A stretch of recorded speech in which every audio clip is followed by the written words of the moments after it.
আসসালামু আলাইকুম তোমাদের সবাইকে স্বাগত জানাচ্ছি ১১ অধ্যায় খনিজ সম্পদ ও জীবাশ্মর প্রথম পর্বে। ইনশাল্লাহ আমরা এই চ্যাপ্টারটা কতগুলো পর্বে ভাগ করে এত সুন্দর করে পড়বো যে আমরা যখন ইন্টারে উঠবো এবং বিশাল বড় জৈব রসায়নের একটা অধ্যায় দেখব, আমাদের ওইটার প্রতি অনেক বেশি আগ্রহ কাজ করবে, ভয় লাগবে না। তো চলো শুরু করে দিই। এই বইটা যখনই আমরা পড়তে যাই এই চ্যাপ্টারটা সবার প্রথমের প্রতিবন্ধকতাটা কি জানো? যে আমরা এই জায়গা থেকে পড়াটা স্টার্ট করি। জীবাশ্ম, জ্বালানি এবং এইখানে এত বোরিং কথাবার্তা বলে যে আসলে আমাদের বিরক্ত লেগে যায় এই অধ্যায়ের প্রতি। এবং পরবর্তীতে যখন পেট্রোলিয়ামের উপাদানসমূহ এবং তাদের পৃথকীকরণে আসে, এইটা তো আরো বেশি মুখস্থ, এখানে কিচ্ছু লিটারালি বোঝার নাই। কিন্তু যদি আমরা ধরি যে আসলে আমাদের জৈব রসায়নটা কোন জায়গা থেকে শুরু হয়েছে, তাহলে এটা হচ্ছে এই জায়গা থেকে। সিলেবাস শর্ট হোক ফুল হোক, আমি সবসময় সাজেস্ট করব এই হাইড্রোকার্বন অংশ থেকে পড়াটা শুরু করতে, তাহলে তোমার আগ্রহ বাড়বে। তো আমরা এই যে আহ, জৈব রসায়ন, এটা আসলে কি? খুবই সহজ কথা। জীবের মধ্যে রসায়ন। জীব মানে যাদের জীবন আছে, এদের বডিতে যেই রাসায়নিক পদার্থগুলো থাকে বা অটোমেটিকলি প্রডিউসড হয় বা আমরা যেটা দিয়ে তৈরি, সেটাই আসলে হচ্ছে জৈব রসায়ন। এই জৈব রসায়নের যে পদার্থগুলো আছে বা জৈব রাসায়নিক যে পদার্থগুলো, এগুলো তো মূলত হচ্ছে হাইড্রোকার্বন। হাইড্রোকার্বন এই যে মানে হাইড্রোজেন এবং কার্বন দিয়ে গঠিত একটা যৌগকে আমরা বলি হচ্ছে হাইড্রোকার্বন। অর্থাৎ জৈব রাসায়নিক পদার্থগুলো ম্যাক্সিমামই তিনটা জিনিস দিয়ে গঠিত: কার্বন, হাইড্রোজেন এবং অক্সিজেন। সাথে সালফার, ফসফরাস, নাইট্রোজেন এগুলো থাকতে পারে, তবে মেনলি থাকে কার্বন এবং হাইড্রোজেন। সাথে অবশ্যই দেখবা, তোমরাও খেয়াল করবা যে আমরা যেই যৌগগুলো নিয়ে পড়াশোনা করব, ম্যাক্সিমাম সবগুলোতেই কার্বন, হাইড্রোজেন এবং অক্সিজেন আছে। তবে কার্বন আর হাইড্রোজেন আছে, এটা মাস্ট। তাহলে হাইড্রোকার্বন হচ্ছে হাইড্রেটস অফ কার্বন বলা হয়, অর্থাৎ কার্বনের হাইড্রেশনের একটা ফর্ম, মানে কার্বনের সাথে H2O এরকম একটা ফর্ম, সেটাকে আমরা জৈব যৌগ বলছি। সহজ কথা, হাইড্রোকার্বন হচ্ছে কার্বন এবং হাইড্রোজেনের সমন্বয়ে গঠিত যৌগ বা এর থেকে উৎপাদিত যৌগ। যেমন মিথেন, ইথিন, সাইক্লোহেক্সিন বা সাইক্লোহেক্সেন, বেনজিন। দেখতে পাচ্ছি সবগুলোতেই কার্বন আর হাইড্রোজেন ছাড়া কোনো মৌল নাই।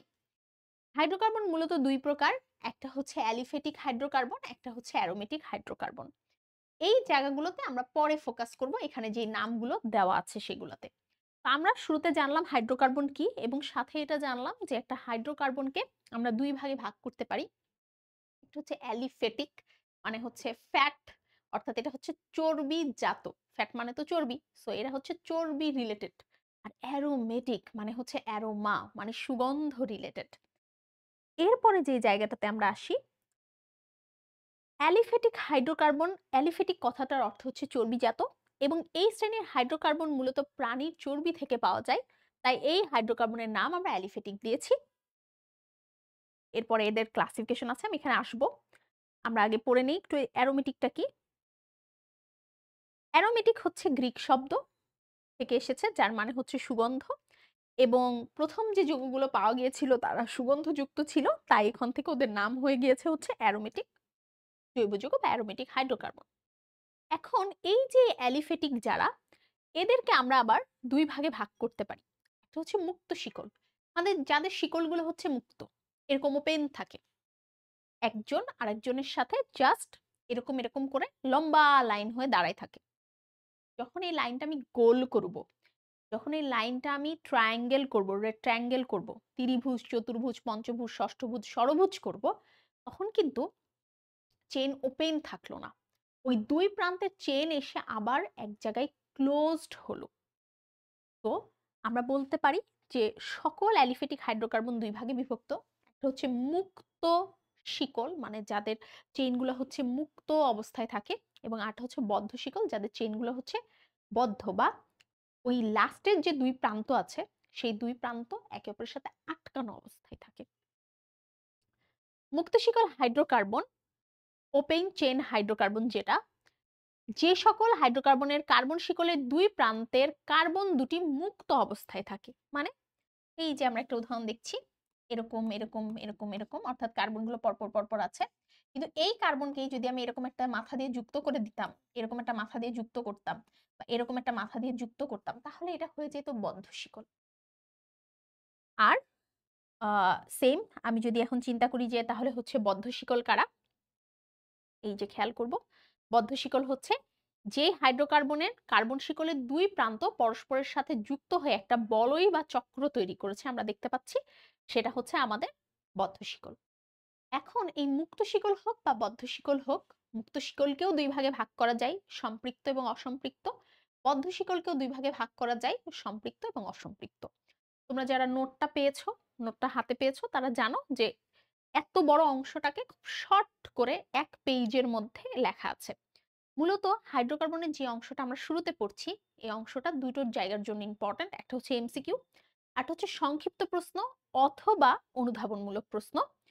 অর্থাৎ আমাদের প্রশ্ন আসে, সাইক্লোপ্রোপেন কেন সম্পৃক্ত বদ্ধশিকল হাইড্রোকার্বন, এরকম যে কোনো একটা নাম দিয়ে আমাদের বলে যে ওইটা এমন কেন, মানে মিথেন অ্যালকেন কেন, ইথিন অ্যালকিন কেন, ব্যাখ্যা করো।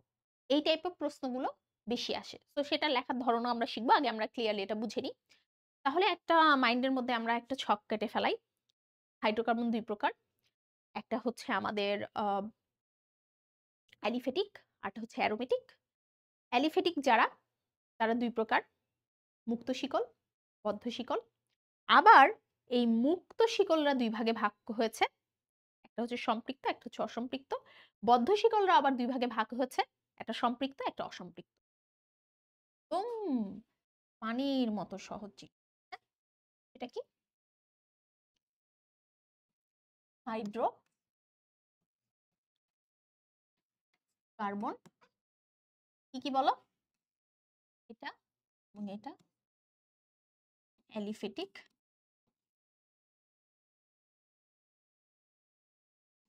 এটা কি কি বদ্ধ শিকল, আর হচ্ছে মুক্ত শিকল। মুক্ত শিকল দুই প্রকার, সম্পৃক্ত, বদ্ধ শিকল দুই মুক্ত শিকল দুই প্রকার, সম্পৃক্ত এবং অসম্পৃক্ত। ঠিক একইভাবে বদ্ধ শিকলও দুই প্রকার, সম্পৃক্ত এবং অসম্পৃক্ত। খুবই ভালো কথা। একটু খেয়াল করি, এই যে সম্পৃক্ত কারা, সম্পৃক্তর ইংলিশ টার্মটা হচ্ছে স্যাচুরেটেড। যাদের শুধুমাত্র আমরা মনে রাখবো যে যারা খুব মানে কোনো ঝামেলায় নাই, তারা একদম সম্পৃক্ত, ইজি পিজি, একদম সম্মানের সাথে আছে। আমি মনে রাখতাম সম্পৃক্ত মানে যারা সম্মানের সাথে আছে, তাদের কোনো ডাবল ক্যারেক্টার নাই, ট্রিপল ক্যারেক্টার নাই, তাদের জাস্ট একটা ক্যারেক্টার, সেটা কি, তারা একক বন্ধন। অর্থাৎ কার্বনের সাথে কার্বন সব সময় হচ্ছে একটা বন্ধন দিয়ে যুক্ত থাকে, কোনো কার্বনের দুটো বন্ধন থাকে না, সব কার্বনের হচ্ছে একটা করে বন্ধন থাকে, এই যে তারা হচ্ছে সম্পৃক্ত।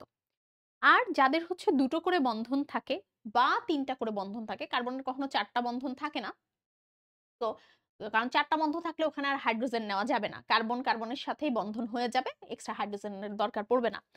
তো কার্বনের সাথে কার্বনের দ্বিবন্ধন অথবা ত্রিবন্ধন যখন থাকে, তখন সেটাকে আমরা অসম্পৃক্ত বলি। একইভাবে আমি যদি বদ্ধ শিকলের কথাও বলি, সেখানেও আমি ছবিটা খেয়াল করব, সেখানেও যারা সম্পৃক্ত তাদের কোনো ধরনের একক মানে একক ছাড়া দ্বিবন্ধন ত্রিবন্ধন নাই, কিন্তু যারা অসম্পৃক্ত তাদের কিন্তু দ্বিবন্ধন আছে, ত্রিবন্ধনও থাকতে পারে, কোনো সমস্যা নাই। তো মোটা কথা হচ্ছে সম্পৃক্তরা হচ্ছে অ্যালকেন এবং অসম্পৃক্তরা হচ্ছে অ্যালকিন এবং অ্যালকাইন। সম্পৃক্তরা হচ্ছে অ্যালকেন এবং অসম্পৃক্ত অ্যালকিন এবং অ্যালকাইন। আমি যদি একটু লেখার চেষ্টা করি তাহলে আমি লিখতে পারবো যে অ্যালকেন যারা, অ্যালকেন যারা তারা হচ্ছে একক বন্ধন, আর অ্যালকিন যারা তারা হচ্ছে দুই বন্ধন, এবং অ্যালকাইন যারা তারা হচ্ছে তিন বন্ধন। দেখো সহজ, কেন কিন কাইন, হ্যাঁ, দুই তিন, ওকে এইবার যখন আমরা এখানকার উদাহরণগুলো পড়ব যে কিসের উপর ডিপেন্ড করে এগুলোর নামকরণ করা হয়েছে, এই নামকরণের আগে আমরা, এগুলো হচ্ছে সাইক্লিক যৌগ মানে সাইকেলের মতো, এই জন্য এটার আগে সাইক্লোপ্রোপেন নাম হয়েছে। তো একটা জিনিসের নামকরণ পড়ার আগে আমরা চাইলে কিন্তু এই পর্যায়ে অনেক বিস্তৃত নামকরণ শিখতে পারি, বাট ক্লাস 9-10 এর জন্য এত ডিটেলস নামকরণের দরকার নাই। তো আমরা শুরুতে যে জিনিসটা শিখে ফেলবো, আমরা অ্যারোমেটিক একটু পরে আসতেছি। অ্যারোমেটিকে আসলে একদম জাস্ট হচ্ছে অ্যারোমেটিক জিনিসটা কি এবং অ্যারোমেটিকের উদাহরণ কি, একটা কোশ্চিন বিগত বছরগুলোতে সবচেয়ে বেশি এসেছে, সেটা হচ্ছে বেনজিনকে কেন অ্যারোমেটিক যৌগ বলা হচ্ছে। তো ওইটা আমরা পড়ে ফেলবো। আগে আমরা এই জায়গাতে একটু আসি, নামকরণের জায়গাটাতে। এখানে আমরা একটা জিনিস দেখব, এগুলো কিন্তু আমি পরে পড়াবো, আবার শুধু এইটা দেখাচ্ছি। মিথ, ইথ, প্রোপ, বিউট, পেন্ট, হেক্স, হেপ্ট, অক্ট, নন, ডেক। মানে মিথেন মানে মিথ মানে হচ্ছে এক, তো অ্যালকেন এজন্য এর নাম হচ্ছে মিথেন। যদি দুই মানে ইথ অর্থাৎ ইথেন, যদি অ্যালকিন হতো তাহলে ইথিন হতো, যদি অ্যালকাইন হতো তাহলে ইথাইন হতো। তাহলে তোমরা চাইলে ছন্দ দিয়ে মনে রাখতে পারো, বাট আমি যেভাবে মনে রেখেছিলাম মিথ, ইথ, প্রোপ এ পর্যন্ত তো ঠিক আছে।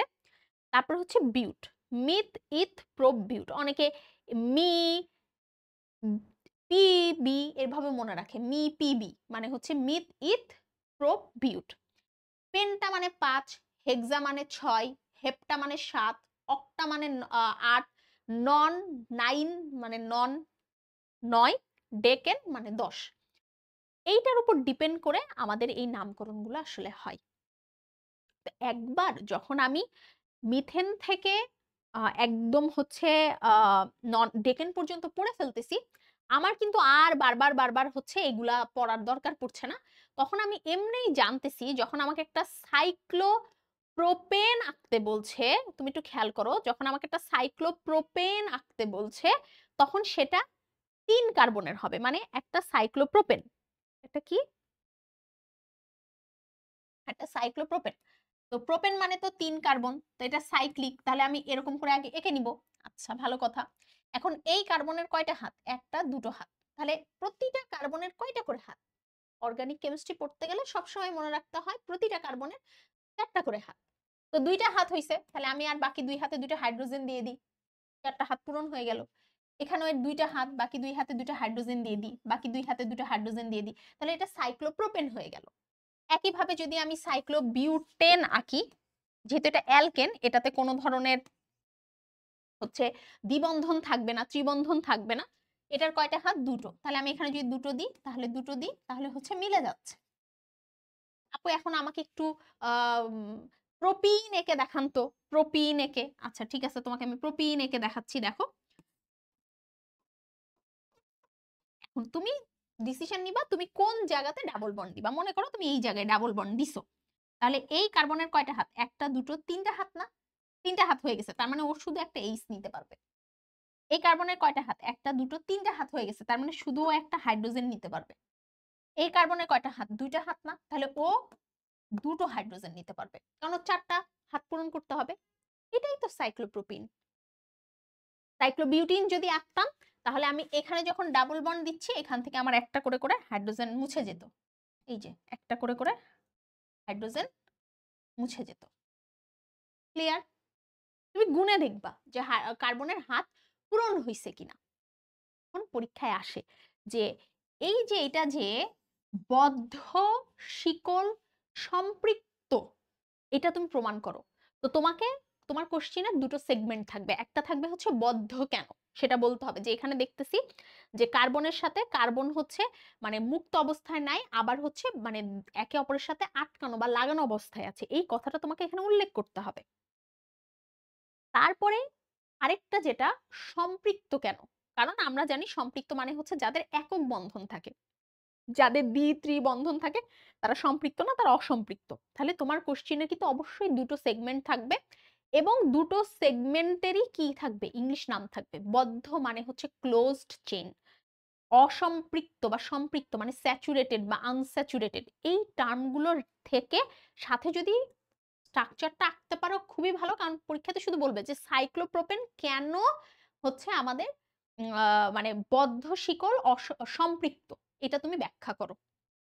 এভাবে যেকোনো কিছু তোমার চলে আসতে পারে পরীক্ষায়। যেকোনো কিছু। ক্লিয়ার হইছি আমরা? এখন আমরা যদি আবার বইতে ফিরে যাই, এভাবে এখানে অনেক নাম আছে। আমরা ইথিন, ইথাইন, প্রোপাইন এগুলো সবকিছুর নামকরণ একটু পরেই শিখে ফেলবো। আমরা শুধু অ্যারোমেটিকটা পড়ে যাই।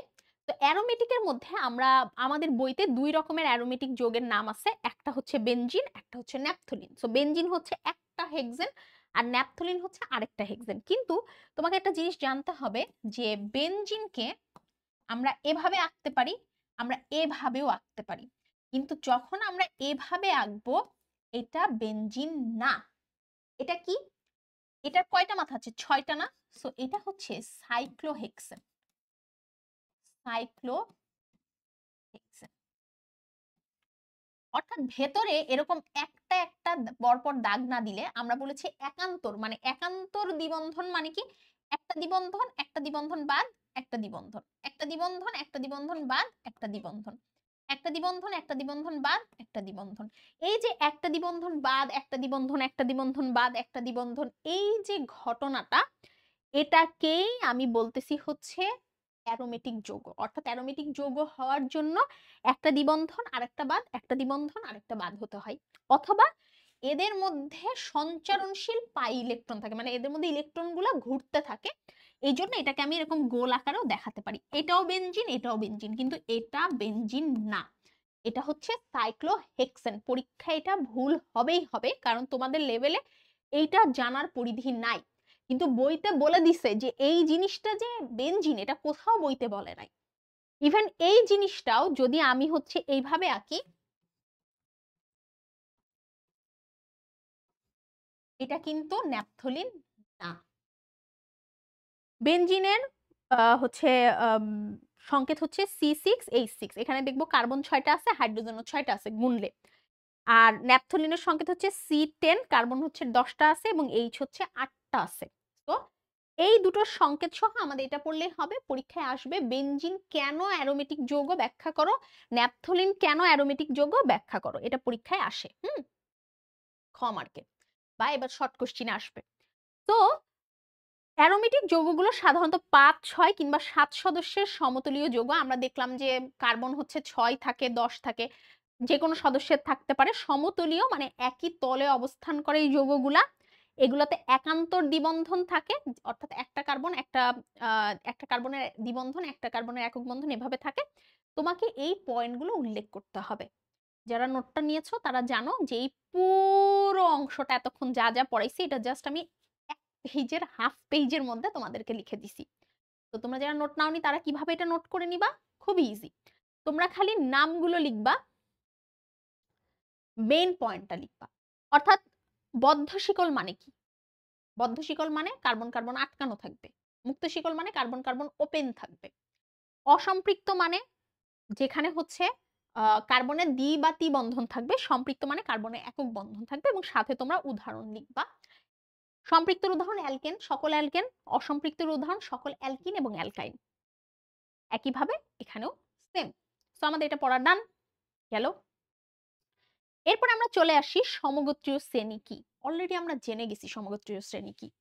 এই যে methane, ethane, propane, butane, hexane, heptane, হেক্টেন, ননেন, ডেকেন, হাবি জাবি, হোয়াট এভার ইট ইজ, যারা N N N N N, তারা সবাই হচ্ছে অ্যালকেন। অর্থাৎ যাদের কার্যকরীমূলক, কার্যকরীমূলক মানে কি আমরা একটু পরেই জানবো। যে যারা অ্যালকোহল হয় তাদের সাথে OH থাকে, যারা অ্যালডিহাইড হয় তাদের সাথে CHO থাকে, যারা কার্বক্সিলিক অ্যাসিড বা জৈব অ্যাসিড হয় তাদের সাথে COOH থাকে। এই জিনিসগুলো হচ্ছে কার্যকরী মূলক, যাদেরকে দেখে চেনা যায় বা কাজ করে এমন মূলককে আমি কার্যকরী মূলক বলি। যখন একটা রাসায়নিক বিক্রিয়া ঘটে তখন এর কাছেও C আছে, এর কাছেও C আছে, এর কাছেও H আছে, এর কাছেও H আছে, কাজটা আসলে এ করে।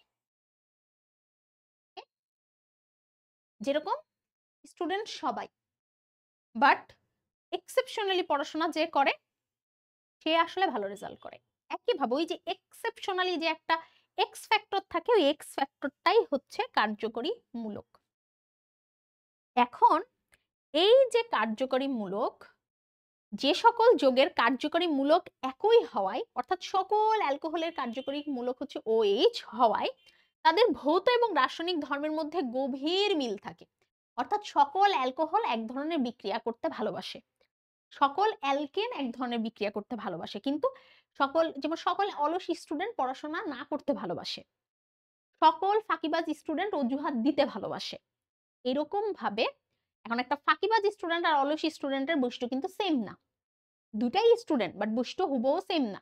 তো এই কার্যকারী মূলক এক হওয়ার কারণে যাদের ভৌত এবং রাসায়নিক ধর্মের সর্বাধিক মিল থাকে তাদেরকে আমরা সমগোত্রীয় শ্রেণী বা হোমোলোগাস বলি। কি বলি? সমগোত্রীয় শ্রেণী বা হচ্ছে হোমোলোগাস বলি। পরীক্ষায় এটা আসবে, লিখে নাও, কমার্কে শিওর আসবে, লিখে নাও। তো হোমোলোগাস সিরিজ বা হোমোলোগাস সহ ইংলিশ টার্মটা সহ উল্লেখ করবা, যে যাদের কার্যকরী মূলক একই হওয়ার কারণে আমাদের হচ্ছে ভৌত এবং রাসায়নিক ধর্মের মধ্যে গভীর মিল থাকে তাদেরকে আমরা সমগোত্রীয় শ্রেণী বলি। এখন যারা অ্যালকেন তাদের একটা সাধারণ সংকেত আছে, সেটা কি? CnH2n+2। এটা আগে মুখস্থ করে ফেলবো। অ্যালকিন আমি সবসময় মনে রাখলাম, অ্যালকিনের কত দ্বিবন্ধন, তাহলে CnH2n মানে কি? যদি এখানে কার্বনকে আমি 2 বলি, আমি যদি বলি যে কার্বন 2টা হবে, তাহলে হাইড্রোজেন হবে হচ্ছে 2 দুগুণে 4। দেখো, যদি আমি কার্বনকে 3 বলি তাহলে হাইড্রোজেন হবে 3। N2n+2 মানে কি? এখানে যদি আমি কার্বনকে 1 বলি তাহলে n এর মান যদি এখানে আমি 1 বসাই তাহলে 2 + 2 মানে হচ্ছে 4। এখানে যদি আমি 2 বলি তাহলে 2 দুগুণে 4 আর 2 এ 6, এখানে দেখো 6 হবে। তাহলে অ্যালকেনের সাধারণ সংকেত হচ্ছে CnH2n+2, অ্যালকিনের হচ্ছে CnH2n, কারণ অ্যালকিন মানে হচ্ছে ডাবল বন্ড, আর অ্যালকাইন হচ্ছে অ্যালকেনের মতোই, জাস্ট এখানে একটা মাইনাস সাইন থাকে। তাহলে অ্যালকেন এবং অ্যালকাইন সেম। অ্যালকেন যেহেতু শুরুতে ও পজিটিভ, অ্যালকাইন যেহেতু পরে, যেন আমরা যে কোনো সূত্র পড়লে কি আগে পজিটিভের সূত্র পড়ি তারপর নেগেটিভের সূত্র পড়ি না, একইভাবে আমরা শুরুতে হচ্ছে +2, এটা হচ্ছে -2। এখন এই যে অ্যালকেন থেকে, অ্যালকেন কি বলছি? CnH2n+2। এই অ্যালকেন থেকে যদি আমি একটা হাইড্রোজেন নিয়ে নিই তাহলে দেখতে কেমন হবে? CnH2n+1 এমনই হবে।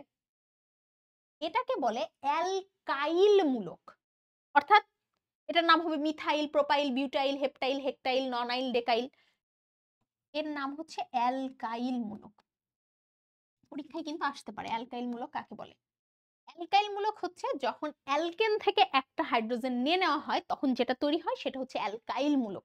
তো অ্যালকাইল মূলকের কি থাকে? একটা হাত ফাঁকা থাকে, কারণ ও তো এইভাবে পূর্ণাঙ্গ যৌগ, ওরা একটা হাইড্রোজেন নিয়ে নিছি, তার মানে একটা হাইড্রোজেন নিছি মানে কি একটা ওইরকম হাইড্রোজেনের মতো জারণ সংখ্যা বা যোজনী রিলেটেড কিছু একটা বসার ক্ষমতা আছে ওই জায়গায়, অর্থাৎ CnH2n+1 এই যে অ্যালকাইল মূলক, ওর সাথে যদি OH বসাই তাহলে সেটা অ্যালকোহল, ওর সাথে যদি CHO বসাই তাহলে ওটা অ্যালডিহাইড, ওটার সাথে যদি COOH বসাই তাহলে হচ্ছে ও কার্বক্সিলিক অ্যাসিড।